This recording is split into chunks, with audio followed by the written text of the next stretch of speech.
प्यारे विद्यार्थियों, आज के वीडियो लेक्चर में हम लोग पी ब्लॉक एलिमेंट्स के अंतर्गत ग्रुप 15 अर्थात नाइट्रोजन फैमिली को शुरू करेंगे। इससे हमेशा एक लॉन्ग क्वेश्चंस पूछे जाते हैं, या तो नाइट्रिक एसिड से या फिर अमोनिया के उत्पादन से। तो खूब बेहतर ढंग से गहराई के साथ इस यूनिट को पढ़ेंगे ताकि आपको कहीं पर भी दिक्कत नहीं हो। देखिए, बिहार बोर्ड जो है टेस्ट एग्जाम का डेट घोषित कर दिया है सेंटअप एग्जाम का, तो आप निश्चित रूप से उसमें शामिल होइएगा और एग्जाम को जरूर दीजिएगा। और ऑफलाइन क्लास खुलने की अभी कोई गवर्नमेंट से निर्देश प्राप्त नहीं है। जब भी कोई निर्देश मिलेगा हम आपको सूचित करेंगे। अभी ऑनलाइन पढ़ाई आप करते रहिए और आगे बढ़ते रहिए। तो चलिए हम लोग इसे शुरू करते हैं। देखिए, नाइट्रोजन फैमिली को ही हम लोग ग्रुप 15 के तत्व कहते हैं। इसको निकोजेंस के नाम से जानते हैं और इनके यौगिकों को निकोनोइड्स कहते हैं, आपको हम बताए हैं। इसे साधारण शब्दों में हम हिंदी में कहें तो विष उत्पादक कह सकते हैं, क्योंकि जो इनके सदस्य होते हैं वे सफोकेशन क्रिएट करते हैं। ठीक है, वे विषैले स्वभाव के होते हैं। आर्सेनिक हुआ, फास्फोरस हुआ, ठीक है, नाइट्रोजन श्वसन में मदद नहीं करता है, इसलिए इनको हम लोग निकोजेंस के नाम से जानते हैं। हिंदी में कहें तो विष उत्पादक आप बोल सकते हो। तो इससे ऑब्जेक्टिव क्वेश्चन बनता है कि नाइट्रोजन फैमिली के तत्वों को हम लोग निकोजेंस कहते हैं और इनके यौगिकों को, नाइट्रोजन फैमिली के जो तत्व होते हैं उनके यौगिकों को हम लोग निकोनोइड्स के नाम से जानते हैं। तो कौन कौन है आप देख लीजिए पहले। ठीक है, इनका जनरल इलेक्ट्रॉनिक कन्फिगुरेशन, या इसी को हम लोग कहेंगे आउटर इलेक्ट्रॉनिक कन्फिगुरेशन, जिसको हम लोग बाह्य विन्यास कहते हैं, यह होता है NH2NP3। तो इसका कॉमन ऑक्सीडेशन स्टेट +5 होना चाहिए, 3 2 5 +5 होना चाहिए। लेकिन ग्रुप में ऊपर से नीचे हम जाएंगे तो +5 ऑक्सीडेशन स्टेट की स्टेबिलिटी घटेगी इनर्ट पेयर इफेक्ट के कारण, क्योंकि यह जो NS इलेक्ट्रॉन होता है वो बॉन्ड में केमिकल फॉर्मेशन में भाग नहीं लेता है और +3 ऑक्सीडेशन स्टेट की स्टेबिलिटी बढ़ेगी। ये बात याद रख लीजिएगा। इनर्ट पेयर इफेक्ट कई बार पूछा जा चुका है, जिसको हम स्पेशली पढ़ा चुके हैं। तो देखिए, इसमें कौन कौन तत्व होते हैं ये सबको पता है। नाइट्रोजन है, फास्फोरस है,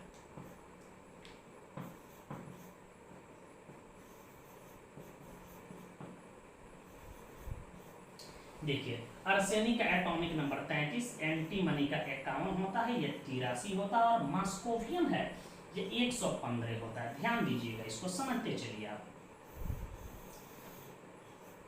देखिए, यह नाइट्रोजन है, यह फास्फोरस है, यह आर्सेनिक है, यह एंटीमनी है, यह विषमत है और यह पोस्ट ट्रांजिशन मेटल है। अब इसकी केमिकल प्रॉपर्टी अननोन है, इसकी खोज 2003 में हुआ था। इसका ऑफिशियल, इसका जो आयुपैक नेम मॉस्कोवियम जो दिया गया 16 में, तो मॉस्कोवियम के प्रॉपर्टी ज्ञात नहीं है, याद रखिएगा। ये दोनों याद रखिएगा, इसको हम लोग नॉन मेटल के श्रेणी में रखते हैं, नॉन मेटल के श्रेणी में हम लोग रखते हैं।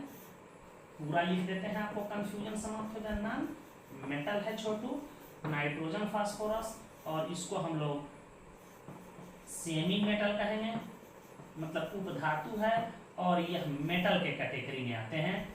यह विषमत है, मेटल के कैटेगरी में आता है। याद है, इसका नाम क्या होता है? मॉस्कोवियम होता है,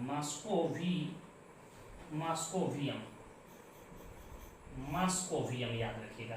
यह कोई पूछे क्या है तो पोस्ट ट्रांजिशन मेटल है, आप अपना बोल सकते हो पोस्ट ट्रांजिशन मेटल। इसकी प्रॉपर्टी का अध्ययन आपको नहीं करना है, ध्यान दीजिए।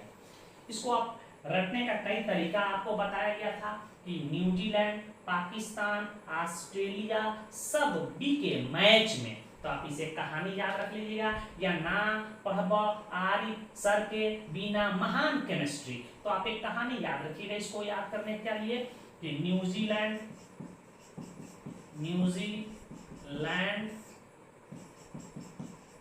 पाकिस्तान, ऑस्ट्रेलिया सब बिक गया मैच में, सब बिके मैच में,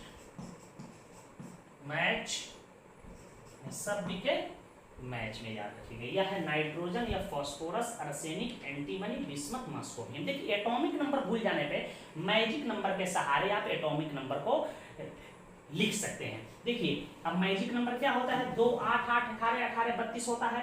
ये पहला एलिमेंट नहीं है तो 8 में 7 हम जोड़ दिए, 8 7 15 लिखिए।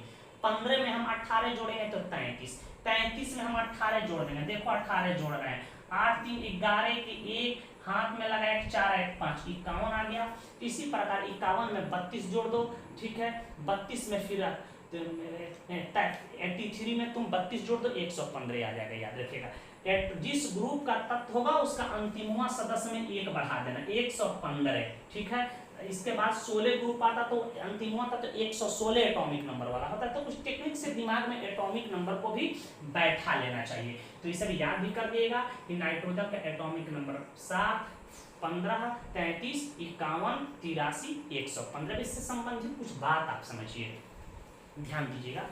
नाइट्रोजन को हम लोग एजोट के नाम से भी जानते हैं, और नाइट्रोजन जो है यह N2 के रूप में गैसीय अवस्था में पाया जाता है, और यह वायुमंडल में आयतन के दृष्टिकोण से 78% पाया जाता है, इसलिए इसे फाउल एयर के नाम से भी हम लोग जानते हैं। आवारा हवा, हवा में इसकी मात्रा सबसे अधिक पाया जाता है वायुमंडल में। देखिए फास्फोरस इस ग्रुप का सबसे क्रियाशील तत्व होता है, याद रखिएगा।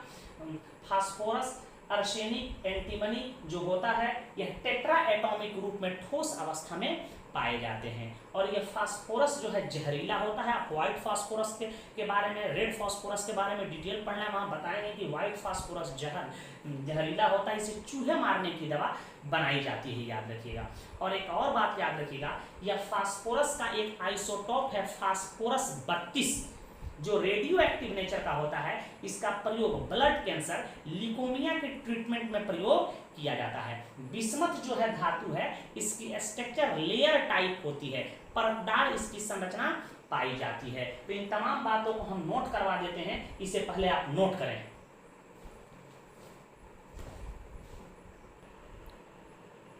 तो इन तथ्यों को आप नोट कर लेंगे कि नाइट्रोजन N2 के रूप में गैसीय अवस्था में पाया जाता है। इसे फाउल एयर, कई बार पूछा गया कि फाउल एयर किसे कहा जाता है, तो नाइट्रोजन को इसे फाउल एयर या एजोट कहा जाता है। फास्फोरस इस ग्रुप का सबसे क्रियाशील तत्व होता है, याद रखिएगा, जो P4 के रूप में पाया जाता है, याद रखिएगा। तथा इसका श्रृंखलन गुण अपने ग्रुप में सबसे अधिक होता है। इसका कैटानेशन प्रॉपर्टी जो होता है सबसे अधिक होता है, क्योंकि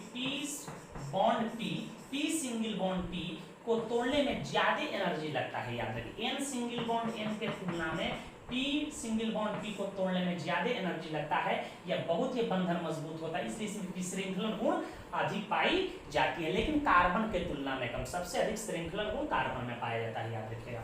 फास्फोरस, आर्सेनिक, एंटीमोनी जो होता है टेट्रा एटॉमिक रूप में ठोस अवस्था में ये पाए जाते हैं, और इनकी संरचना टेट्राहेड्रल होती है, याद रखिएगा। देखिए फास्फोरस का एक आइसोटॉप है 15 फास्फोरस 32, वह फास्फोरस जिसकी द्रव्यमान संख्या 32 हो, याद रखिएगा, वह रेडियो एक्टिव नेचर का होता है। इसका प्रयोग ब्लड कैंसर, जिसको हम लोग लिकोमिया कहते हैं, इसके ट्रीटमेंट में इसका प्रयोग किया जाता है। विस्मथ की संरचना लेयर टाइप परतदार होती है, याद रखिएगा। BiOCl, इसको हम लोग कहते हैं विस्मथ ऑक्सीक्लोराइड को पर्ल व्हाइट, उजला मोती, पर्ल व्हाइट याद रखे कहा जाता है। इसे नोट करें, हम इसके इलेक्ट्रॉनिक विन्यास को बता रहे हैं। तो आइए हम लोग इसके इलेक्ट्रॉनिक कन्फिगरेशन को देख लेते हैं। आपको पता है कि इसका GEC क्या होता है बेटा, NH2 NP3। कई बार पूछा जा चुका है कि इसका बाह्य विन्यास होता है, बताइए। तो इसका बाह्य विन्यास आप बता दीजिए कितना होता है, NH2 NP3, अर्थात लास्ट इलेक्ट्रॉन P सबसेल में इंटर करेगा। तो इलेक्ट्रॉनिक विन्यास आप ऑलरेडी जानते हैं, इसको देख लीजिए। नाइट्रोजन को हम लिख रहे हैं 1s2 2s2 2p3, देख रहे हैं, लास्ट में NH2 NP3 आ रहा है।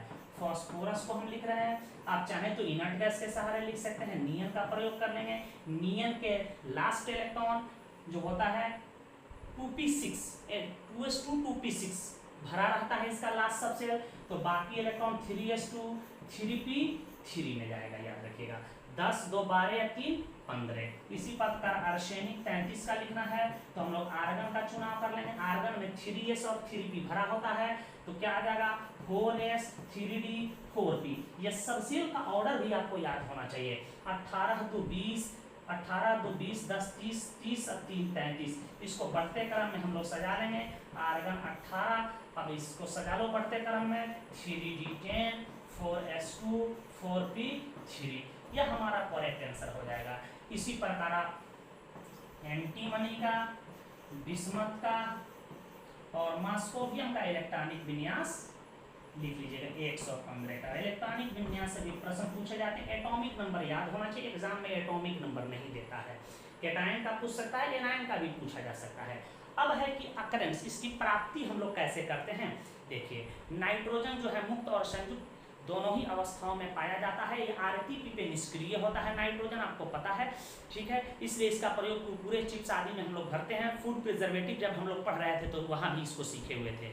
तो नाइट्रोजन मुक्त एवं संयुक्त दोनों ही अवस्थाओं में पाया जाता है। यह वायुमंडल में जो वायु होता है उसका यह मुख्य अवयव होता है। यह हवा में आयतन के दृष्टिकोण से 78% और द्रव्यमान के दृष्टिकोण से लगभग 75% यह पाया जाता है। यह कंबाइंड स्टेट में नाइट्रेट के रूप में KNO3, potassium nitrate, sodium nitrate आदि के रूप में पाया जाता है, जिससे इसकी प्राप्ति हम लोग कर लेते हैं। पेड़ पौधों में जो होता है, पेड़ पौधे जानवरों में, जंतुओं में यह एमिनो एसिड प्रोटीन के रूप में पाया जाता है, याद रखिएगा। इस ग्रुप का सबसे क्रियाशील तत्व होता है जो फास्फोरस, वह जो अंडा में, दूध में फॉस्फोप्रोटीन के रूप में पाया जाता है, याद रखिएगा, ठीक है। ये एपेटाइट फैमिली फॉस्फेट के रूप में, फॉस्फेट मिनरल के रूप में पाया जाता है, जिससे फास्फोरस की प्राप्ति हम लोग कर लेते हैं, ठीक है। अब प्रश्न आया कि सर जी आर्सेनिक, एंटीमनी और बिस्मथ। देखिए आर्सेनिक, एंटीमनी, बिस्मथ सल्फाइड के रूप में पाए जाते हैं, इससे इसकी प्राप्ति कर ली जाती है।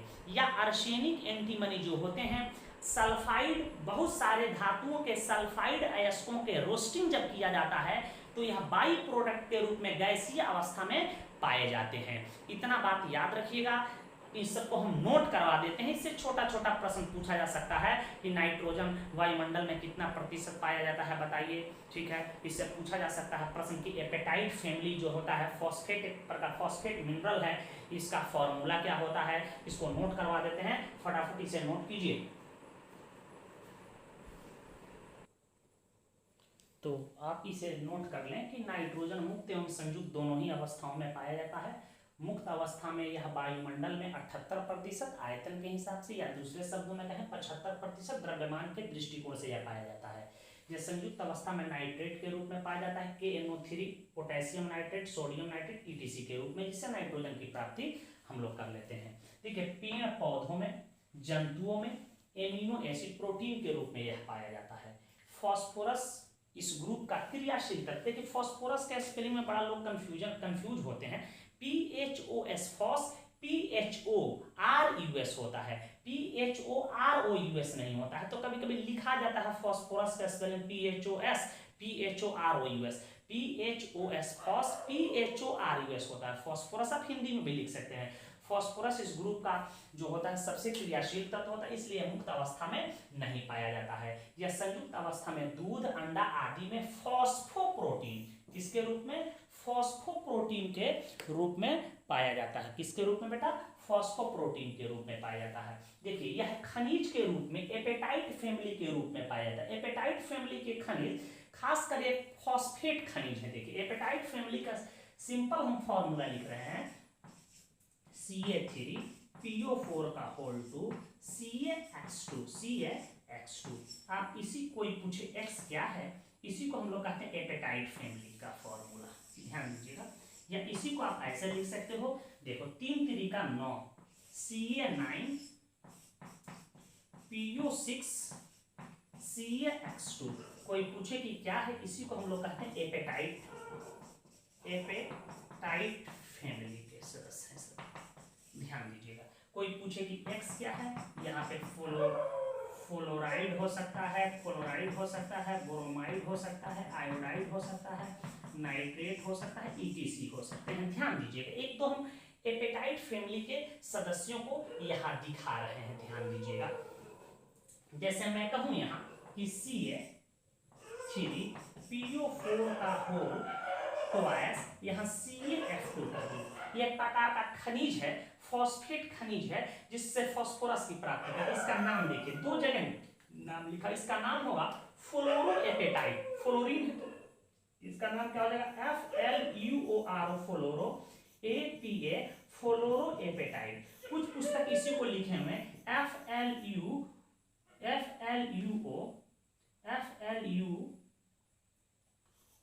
फ्लोरोएपेटाइट, फ्लोर APATIT, फ्लोरोएपेटाइट। देखिए ये ए जो होता है ओ को हटा दिया हो, इसको फ्लोरोएपेटाइट बोलो, या इसी को हम लोग फ्लोरोएपेटाइट के नाम से जानते हैं। इसी प्रकार यहाँ क्लोरीन रहता, Ca3PO4 का होल ट्वाइस, CaF2 CaCl2, तो इसका नाम होता क्लोरोएपेटाइट या क्लोरएपेटाइट। ये एक फॉस्फेट मिनरल है जिससे हम लोग क्या कर लेते हैं, फास्फोरस की प्राप्ति कर लेते हैं। एक चीज और याद रखिएगा, जो हमारी हड्डी और तीत होते हैं, शरीर की हड्डियां और दांत, इसमें लगभग 60% कैल्शियम फॉस्फेट होता है, उससे भी फास्फोरस की प्राप्ति कर लेते हैं। अर्थात यूं कहें कि कैल्शियम फॉस्फेट या फॉस्फेट मिनरल से हम लोग फास्फोरस की प्राप्ति कर सकते हैं। इसे नोट करें, उसे भी नोट करवा देते हैं।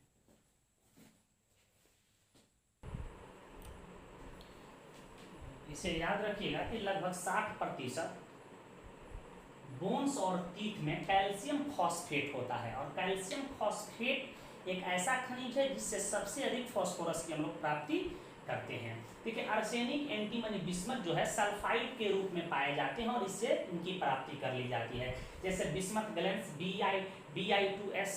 Bi2S3 होना चाहिए फॉर्मूला बिस्मथ गैलेंस का, ठीक है, इससे बिस्मथ की प्राप्ति कर लेते हैं। देखो आर्सेनोपायराइट या आर्सेनिक का एक खनिज है FeASS, आर्सेनोपायराइट है, ठीक है। रियल गार है AS4S4 होता है, AS2S3, इसी को ऑर्पिमेंट के नाम से हम लोग जानती है, आर्सेनिक के खनिज है, इससे इसकी प्राप्ति कर लेते हैं। देखिए एक चीज और, सल्फाइड एस का जैसे जिंक सल्फाइड है, ठीक है, PbS है, HgS है, निकल सल्फाइड है, जितने भी सल्फाइड एस हैं होते हैं, इनका रोस्टिंग किया जाता है इनको ऑक्साइड में बदलने के लिए, तो उससे जो गैसियस प्रोडक्ट निकलते हैं, जो अशुद्धियां निकलते हैं, उस अशुद्धियों में मुख्य रूप से आर्सेनिक, एंटीमनी पाए जाते हैं। तो इसको मैंने लिख दिया है कि सल्फाइड अयस्क के रोस्टिंग के फलस्वरूप ये गैसीय प्रोडक्ट के रूप में प्राप्त होते हैं, खासकर आर्सेनिक, एंटीमनी, जिससे इसकी प्राप्ति हम लोग कर लेते हैं। किसके रोस्टिंग के फलस्वरूप, सल्फाइड अयस्कों का रोस्टिंग करते हैं इंडस्ट्री में, तो ये गैसियस प्रोडक्ट के रूप में हमारा आर्सेनिक और एंटीमनी प्राप्त होते हैं। तो ये इसके अकरेंस से संबंधित बात हुआ। इससे छोटे छोटे ऑब्जेक्टिव क्वेश्चन जो बोर्ड एग्जाम में पूछे गए हैं, दे रहे हैं, इसे बना लीजिएगा, नोट करें इसे। तो इन छोटे छोटे ऑब्जेक्टिव क्वेश्चन का उत्तर दीजिएगा कि नाइट्रोजन को कहा जाता है। 4 ऑप्शन दिया गया है, foul air, vital air, fire air, fire air और कोई नहीं। किस radio active isotopes, radio active isotope का मतलब है समस्थानिक का प्रयोग ल्यूकोमिया के इलाज, जिसको ब्लड कैंसर के इलाज में हम लोग प्रयोग किया जाता है, ठीक है। Y90 के, फास्फोरस 32 के, आयोडीन 131 के या Lu 177 के, फास्फो ग्रुप 15 के तत्वों का वाह्य विन्यास होता है, ये सब लोग बता देंगे। क्लोरएपेटाइट का सूत्र होता है, यहाँ दिए हैं, ये फॉर्मूला है, ये फॉर्मूला है, ठीक है, ये फॉर्मूला है, कोई नहीं है। तो ये तो सब थ्योरेटिकल क्वेश्चन आप आसानी से बना सकते हैं। हम लोग नेक्स्ट वीडियो लेक्चर में इसके फिजिकल एटॉमिक प्रॉपर्टी का चर्चा करेंगे और नाइट्रोजन के एबनॉर्मल बिहेवियर प्रदर्शित करने के कारण जो होते हैं उसको जानेंगे, और नाइट्रोजन कौन कौन से एबनॉर्मल बिहेवियर को शो करता है उसका अध्ययन करेंगे। धन्यवाद।